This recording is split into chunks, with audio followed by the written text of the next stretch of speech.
Hello everyone, आज हम बात करने वाले हैं एक ऐसे सेलिब्रिटी के बारे में जो कंट्रोवर्सी के बिना रह ही नहीं सकती। And yes, you guessed it right, I am talking about the one and only Urvashi Rautela. हाँ, वही उर्वशी जिन्होंने एक इंटरव्यू में ऐसे क्लेम्स कर दिए कि पूरी इंटरनेट लिटरली हिल गई। स्टेटमेंट्स इतने बेकार थे कि लोगों को पहले लगा कि कोई प्रैंक चल रहा था, लेकिन नहीं, मैडम बिल्कुल सीरियस थी। इस वीडियो में हम उनके कुछ रिसेंट स्टेटमेंट्स का पोस्टमार्टम करेंगे। क्या बोला, क्यों बोला, उसमें सच कितना था और ड्रामा कितना, और सबसे इम्पोर्टेंट, क्या ये सब एक पब्लिसिटी स्टंट था। तो शुरुआत करते हैं सबसे शॉकिंग क्लेम से, उर्वशी का टेम्पल वाली क्लेम। एक रीसेंट इंटरव्यू में सिद्धार्थ करण के साथ बैठकर उर्वशी ने ये क्लेम किया कि बद्रीनाथ के पास एक मंदिर है जो उनके नाम पे बना हुआ है और लोग वहाँ उनकी पूजा करते हैं। सुनते ही आप सोच रहे होंगे, वेट व्हाट, टेम्पल वर्शिप? हाँ, होस्ट भी बड़ा कंफ्यूज हो गया था। उसने भी बार बार कंफर्म किया कि आप कह रही हैं कि आपका टेम्पल है, और उर्वशी ने फुल कॉन्फिडेंस में कह दिया, यस, मेरा नाम का टेम्पल है। फिर उन्होंने आगे ये बोला कि साउथ इंडिया के फैंस भी अगर उनसे प्यार करते हैं तो उन्हें भी मंदिर बनाना चाहिए। यहाँ पे थोड़ा रुक कर सोचना पड़ता है, क्या कोई इंसान इतना ओवर कॉन्फिडेंट या आउट ऑफ टच हो सकता है, या फिर ये एक प्लान्ड पीआर स्टंट था? आपको लगता होगा कि ये तो बस एक जोक होगा या एग्जैजरेशन, लेकिन जब लोगों ने इस क्लिप को सीरियसली लेना शुरू किया, मीम्स बनने लगे, न्यूज आर्टिकल्स पब्लिश होने लगे, तभी बात बढ़ती गई। अब बात करते हैं रियलिटी की। इंटरनेट पे लोग कंफ्यूज हो गए। काफी लोगों ने बोला कि ऐसे कैसे किसी सेलिब्रिटी के नाम पे टेम्पल बन सकता है। तो फैक्ट चेकिंग शुरू हुई और तब पता चला कि हाँ, बद्रीनाथ के पास एक उर्वशी टेम्पल जरूर है, लेकिन ये टेम्पल किसी एक्ट्रेस के लिए नहीं, बल्कि हिंदू माइथोलॉजी की एक कैरेक्टर उर्वशी देवी, जो एक अप्सरा थी, उनके लिए बना हुआ है। ये अप्सरा इंद्रदेव की कोर्ट में होती थी और इनका मेंशन ऋग्वेद से लेकर महाभारत तक होता है। उनके नाम का ये टेम्पल एक हिस्टोरिकल और रिलीजियस इंपॉर्टेंस रखता है। ये मंदिर उर्वशी राउतेला से सेंचुरीज पुराना है और इसका उनसे कोई लेना देना भी नहीं है। लेकिन मैडम ने जैसे ही ये बोला कि मेरा नाम का टेम्पल है, उन्होंने डिलिबरेटली एम्बिग्विटी क्रिएट की। क्या उन्हें पता नहीं था कि वो टेम्पल उनके लिए नहीं है? बिल्कुल पता था, पर जब अटेंशन चाहिए होती है तो कुछ लोग सच को थोड़ा ट्विस्ट कर देते हैं। जैसे ही ये स्टेटमेंट वायरल हुई, वैसे ही रिएक्शंस भी फ्लड होने लगे। सोशल मीडिया पे लोगों ने मजाक बनाना शुरू कर दिया, मीम पेजेस में उर्वशी देवी की आरती चलने लगी और ट्विटर पर तो लोग बोलने लगे कि मंदिर वही बनेगा जहां उर्वशी राउतेला खड़ी होगी। लेकिन बात सिर्फ मीम्स तक नहीं रुकी।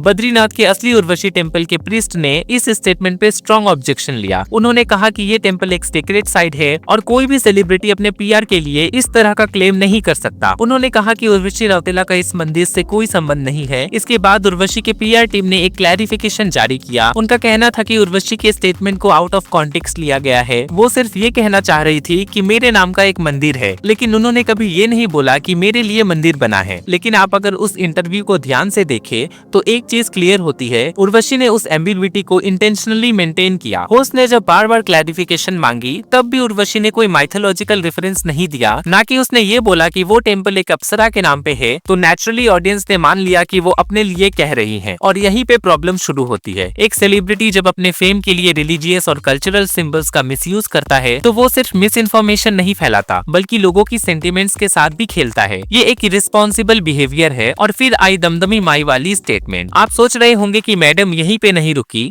जब टेम्पल कंट्रोवर्सी थोड़ा सेटल हुआ, तब उन्होंने एक और स्टेटमेंट दे दिया जिससे लोग फिर से कंफ्यूज हो गए। उन्होंने बोला कि दिल्ली यूनिवर्सिटी के स्टूडेंट्स मुझे पूछते हैं। अब ये सुनते ही कुछ लोग फिर से सोचने लगे कि क्या डीयू में भी कोई उर्वशी का टेम्पल बन गया। लेकिन आप जब ये स्टेटमेंट का सच जानते हो, तो आपको रियलाइज होता है कि मैडम ने फिर से फैक्ट्स का जादू चला दिया। रियलिटी ये है कि दिल्ली के हिंदू कॉलेज में एक long standing Valentine's day tradition है। उस ट्रेडिशन में एक वर्जिन ट्री होता है जिसे स्टूडेंट्स डेकोरेट करते हैं, और उस दिन स्टूडेंट्स एक पॉपुलर एक्ट्रेस को दमदमी माई का टाइटल देते हैं। ये एक फन इवेंट होता है जिसका मकसद होता है मजाक मस्ती और थोड़ा सा लाइट हार्टेड सेलिब्रेशन। 2016 में ये टाइटल उर्वशी राउतेला को दिया गया था। ये एक जोक है, एक रिचुअल है जो स्टूडेंट कल्चर का पार्ट है। लेकिन जब उर्वशी ने ये बोला कि दिल्ली के स्टूडेंट्स मुझे पूछते हैं, तो उन्होंने फिर से एक हार्मलेस इवेंट को सीरियस वर्शिप का फॉर्म दे दिया, जैसे वो किसी गॉडेस की तरह पूजी जा रही है। अगर आप ध्यान से सोचते तो ये एग्जैक्ट सेम पैटर्न है जो टेम्पल स्टेटमेंट में था। एक आधी सच को लेके उसको तोड़ मरोड़ के पेश करना और फिर लोगों की रिएक्शंस का वेट करना। जब बैकलैश आए तो कह देना मेरे वर्ड्स को गलत समझा गया है। बट द क्वेश्चन इज क्यों? क्या उर्वशी जेन्युइनली कंफ्यूज है? क्या उन्हें पता नहीं कि दमदमी माई का क्या मतलब होता है, या फिर उन्हें पता है लेकिन वो जानबूझ के ऐसे क्लेम्स कर रही है जिससे उनका नाम ट्रेंडिंग में आए? अगर हम पास्ट पैटर्न्स देखें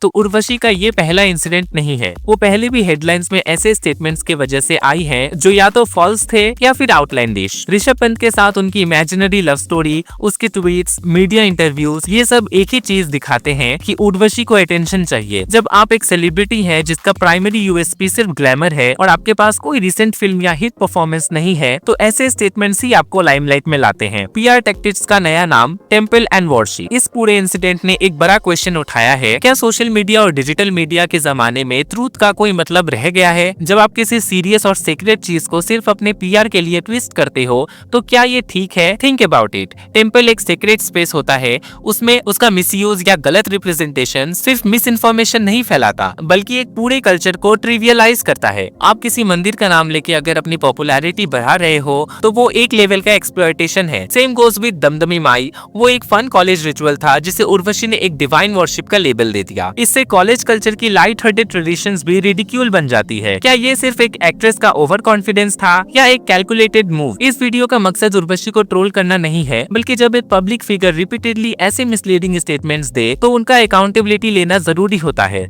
उर्वशी का नाम किसी माइथोलॉजिकल अप्सरा से मिलता है, ये बस एक कोइंसिडेंस है, लेकिन उस कोइंसिडेंस को एक्सप्लॉइट करना और लोगों के कल्चर इमोशंस के साथ खेलना, ये इथिकल नहीं है। और अगर कोई सेलिब्रिटी जब भी न्यूज में आता है सिर्फ कंट्रोवर्सीज के थ्रू, तो उनकी रिलेवेंस पे भी सवाल उठता है। उर्वशी रौतेला ने अपने रिसेंट इंटरव्यूज में जो क्लेम्स किए, चाहे वो बद्रीनाथ के पास टेम्पल का हो या दिल्ली यूनिवर्सिटी के स्टूडेंट्स के वर्शिप का, ये दोनों स्टेटमेंट्स या तो मिसलीडिंग थे या फिर इनको जानबूझ के दिया गया था। जब बैकलैश हुआ तब उनकी टीम ने क्लैरिफिकेशन दिए, लेकिन ओरिजिनल इंटेंट तब तक वायरल हो चुकी थी। आज के जमाने में जहाँ वायरल होना एक नई करेंसी बन चुका है, वहाँ सच और झूठ का फर्क ढूंढना मुश्किल हो गया है। लेकिन हमें ये समझना होगा कि सेलिब्रिटी होने का मतलब सिर्फ फेम नहीं होता, रिस्पॉन्सिबिलिटी भी होती है। और जब कोई अपने बेनिफिट के लिए सेक्रेट ट्रेडिशंस को मिसयूज करता है, तो उन्हें सिर्फ क्रिटिसाइज नहीं, समझाना भी पड़ता है कि फेम के लिए सब कुछ करना कूल नहीं है। तो दोस्तों, आप क्या सोचते हो? क्या उर्वशी ने ये सब जेन्युइनली बोला था या ये सब एक पब्लिसिटी स्टंट था? क्या ये बस एक मिसअंडरस्टैंडिंग थी या calculated PR move? Comment section में अपने थॉट्स जरूर बताना। वीडियो पसंद आए तो लाइक करो, शेयर करो और चैनल को सब्सक्राइब करना मत भूलना। ऐसे और भी वीडियोस के लिए जुड़ते रहो हमारे साथ। That's the video guys. मिलते हैं आपसे अगली वीडियो में and thank you for watching this video guys.